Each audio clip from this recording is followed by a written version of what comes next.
কিন্তু কিছু গদ্দার এই মাটিতে আজকে বড় বড় গদি পেয়ে সাধারণ মানুষদেরকে যেভাবে সত্যি অসম্মান করছে, ধর্মকে অসম্মান করছে, এইটাকে আমরা কিন্তু কোনোভাবেই মেনে নেব না।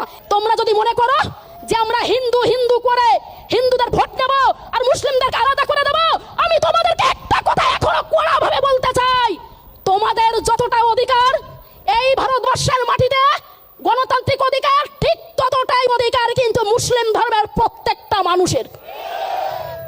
কারণ এই মাটিতে না মুসলিমের সন্তানদের অনেক বলিদান আছে, অনেক অবদান। এই মূর্খগুলো কিচ্ছু জানে না, এরা শুধু টাকা ছাড়া কিচ্ছু জানে না।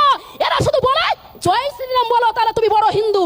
আর যদি একবার তুমি জয় শ্রীরাম না বলো, বলবে হিন্দু না, এ মুসলিমে হিন্দু সেজেছে। কিন্তু আমি মনে করি সব থেকে বড় ধর্ম হয়ে আছে মানব ধর্ম। করোনার সময় আমরা দেখেছি বিভিন্ন অলিগলিতে জল হয়ে গেছে, জলের মধ্যেও কিন্তু হিন্দু মুসলিম দুই কমিউনিটির মানুষই কিন্তু মানুষের পাশে গিয়ে দাঁড়িয়েছে। কিন্তু আমি একটা কথা বলবো, সেইটা যদি অন্যভাবে কেউ নেয়, আমার সনাতন ধর্মের মানুষরা, আমি সেখানে দুঃখিত। আমি একটু বলতে চাই, আমরা বিভিন্ন সময় দেখেছি যে কেউ করোনাতে যখন মারা গেছে তখন কিন্তু অনেকেই ইগনোর করেছে, বলেছে না